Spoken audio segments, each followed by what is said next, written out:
Now, on a quarterly basis at our church, we celebrate Generosity Sunday, in which we select 4 different worthy causes that we give a special offering to support.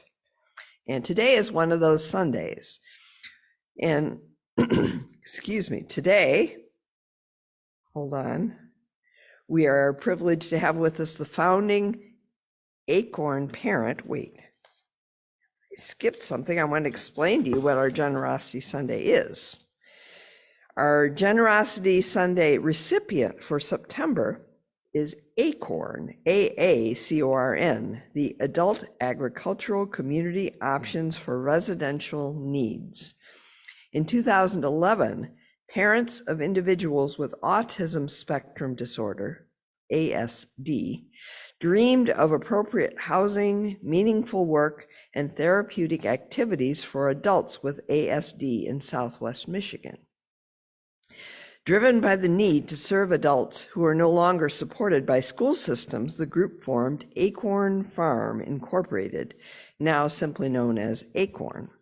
And today we are privileged to have with us a founding AACORN parent and current president of their board, Cindy Semark. Come on up, Cindy, who will be telling us about the opportunities that AACORN provides people with ASD.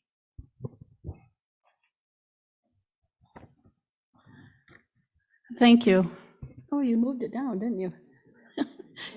Short. I appreciate the opportunity to share with you today something that's very dear to my heart. I'm sorry. This is my son, Jeremiah, and when I start talking about him, it's hard because he died last year, but he was the inspiration for AACORN. So I'm gathering myself here. I'm going to tell you about the why and the what, because you may know of other programs for adults in the county, and so why AACORN? So we have to go back to 1975, and I promise I won't do a yearly update. But in 1975, Public Law 94-142 was signed by Gerald R. Ford. It was called the Education for All Handicapped Children Act, or the EHA.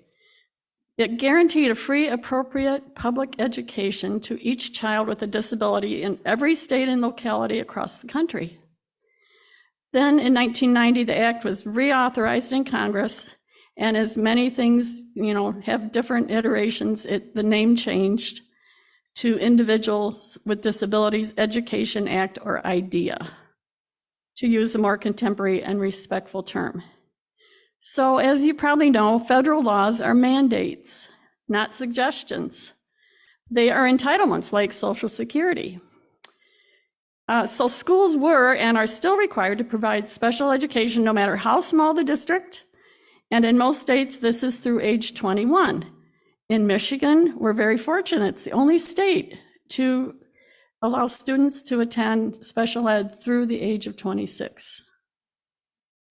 So they get extra time. However, it's all relative because that time does come to an end, and that's what AACORN is about.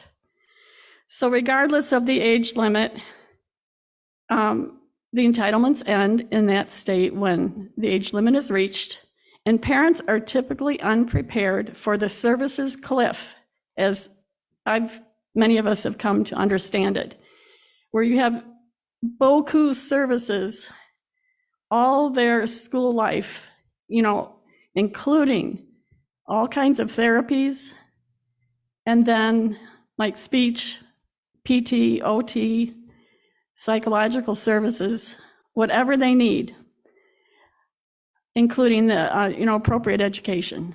And then it ends. And there aren't many things that the student can transition to. So many of them just sit at home with their parents. That is the absolute truth. There are other day programs, but they are not enough for all the adults who have aged out. Again, the entitlement versus private or corporate, someone has to decide we're going to start this program. They're not required to, so there aren't enough. And they are also not appropriate for adults with sensory sensitivities. Sensitivities being, let's just say, maybe the hearing is ultra sensitive. And so a lot of noise results in actual painful stimuli to the person. And they may have multiple areas of sensitivities, which creates a lot of anxiety. And so crowded, noisy places are often confusing to a person on the autism spectrum. And it defines many people. We include anybody who can use the services we provide. So it started out about autism, but we have other folks who just need a quieter place on the farm, but that's how it started out. So if one program is too overwhelming for a day program, an adult day program, then you may not find another one that you can go to. I mean, there may be another one, but might not be any better. And where you're in school, there's sort of a continuity of services and support. So you might place your child in a different school, but that is not the case with adult programs. They're different. So that's what led to me basically starting AACORN with one other parent, because my son Jeremiah was getting aggressive, and I now know that he was having the onset of bipolar disorder in addition to his autism and in addition to his intellectual disability. So he started hitting and getting sent home at his day program in town, and I didn't know what to do. So I was fortunate in that my ex-husband, that wasn't that fortunate, but he knew about a farm called Bittersweet Farms in the Toledo, Ohio area where he had grown up. And so nobody else, I'm sure, in the county knew about this farm. And so I asked him if he would fly back from California and attend with me. And so we went to Bittersweet Farms. We had a session with them about how to start another program. So that's really where it started. And then I got in contact with the Autism Society here. And, it's quite a long story, but we did incorporate in 2011, nonprofit status in 2013 when we started a skill building program. And with 3 young men, and Jeremiah was one of them. On our board, I'm not sure if right at the start of our board, but joining our board was Cindy Graham, who was very helpful in helping us find grants and writing grants, very knowledgeable and wise, and we still miss her today. So that is the why, because adults like my son just could not tolerate the typical day programs that are, have a lot of people in them and are, they're confusing in their number of activities and too fast-paced.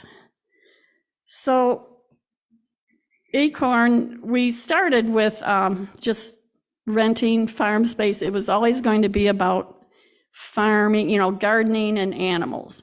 We knew that the animal-human bond was really something. It wasn't just, an idea out there. Our founding program director, Dr. Liz Farner, had learned about the human-animal bond when she was taking her internship at Duke University. And so she started this little farm therapy program with kids, and then she joined our board and agreed to start doing farm therapy, is what she called it, with adults. So we started with her, and she's still on our board today. But we went from renting space, and we knew that that just wasn't ideal, because you're always subject to the whims of the people that you are renting from. So in 2018, we bought 40 acres, a little hobby farm. I don't know if any of you have heard of Tillers International, but we bought it from Tillers, and Tillers remains very good friends to us. We can go cross lots and, without going on the roads and hit Tillers property, because we used to be Tillers property. So that was very fortunate. We still go over there and help when they need corn husked. Jeremiah was a wonderful corn husker. He loved pulling on that, on those husks.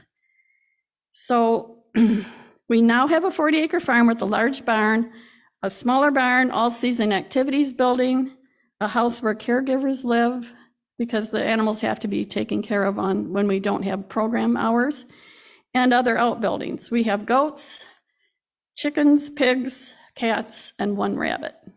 We keep losing rabbits. They keep running away or something. Just what rabbits do, right? So the activities that are really, the farm is designed around providing meaningful, purposeful activities and not just making work. So the animals need to be cared for, and that is a routine that is very comforting for people on the spectrum. They like routine, they don't like change. However, things do change, and I introduced that to my son because it's just part of life. That's what I used to say to him. It's part of life. You can't have the same teacher all your life. But there is a routine. So they care for the animals, they pick produce and they turn it into, tomatoes might turn into salsa. They learn how to cook. They gather eggs and wash them and get them ready for sale.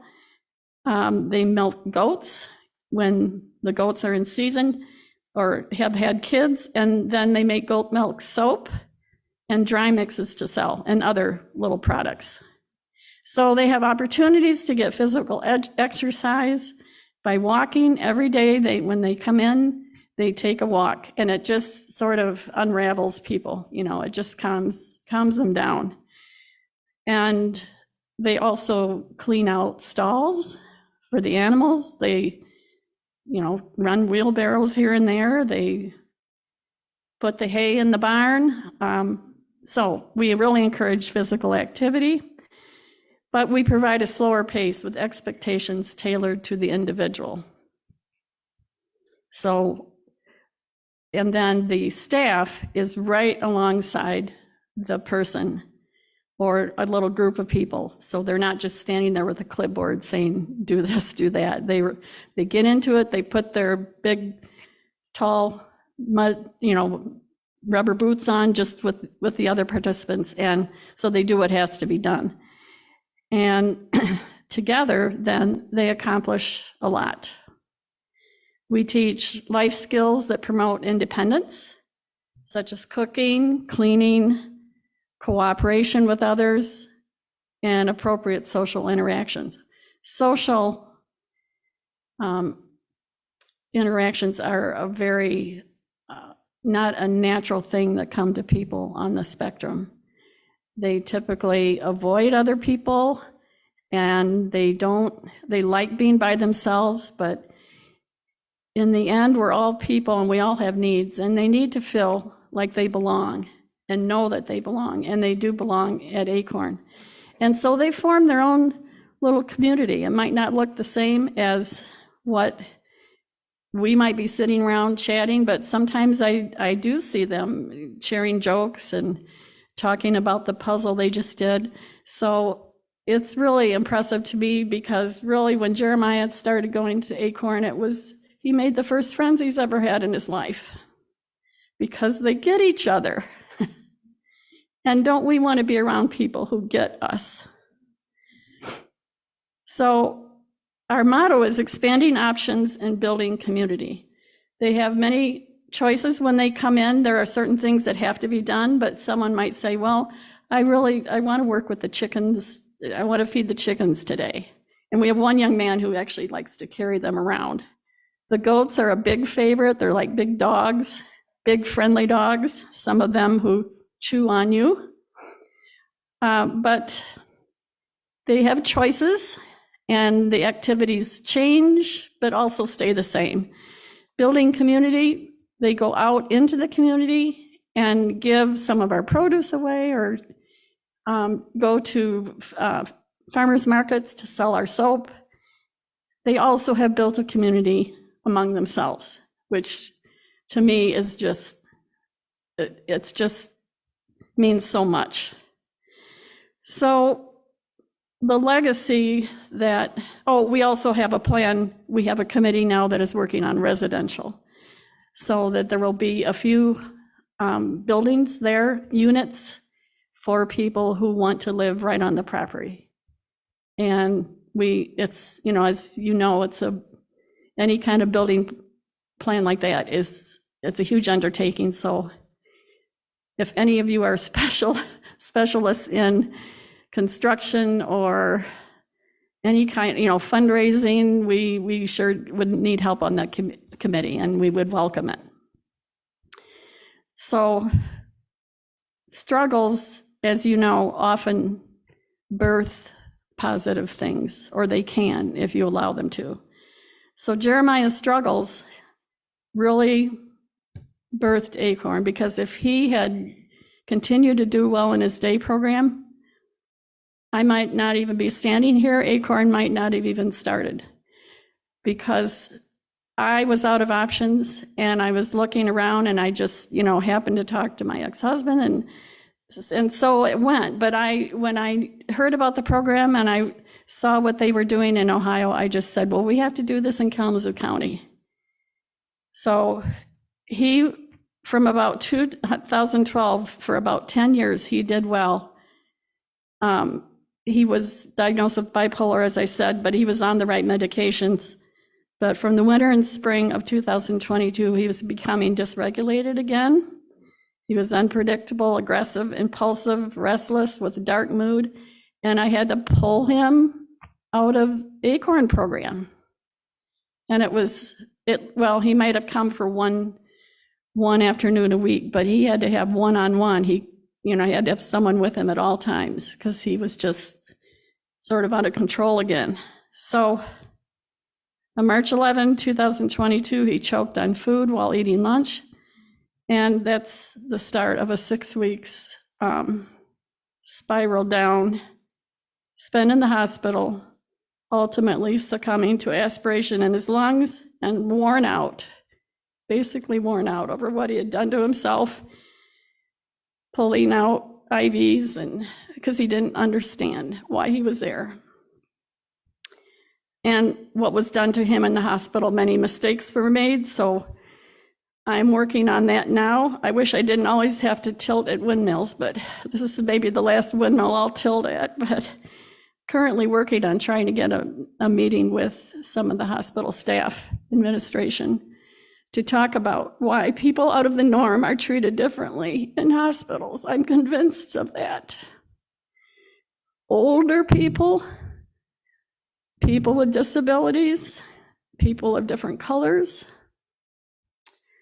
So that's for another time. But I wrote a book to bring to light the many parents in my situation having to parent their adult children throughout their lives. I almost have survivor's guilt, because I no longer need to think about, seeing Jeremiah every week and being his guardian and doing all the things I did for him.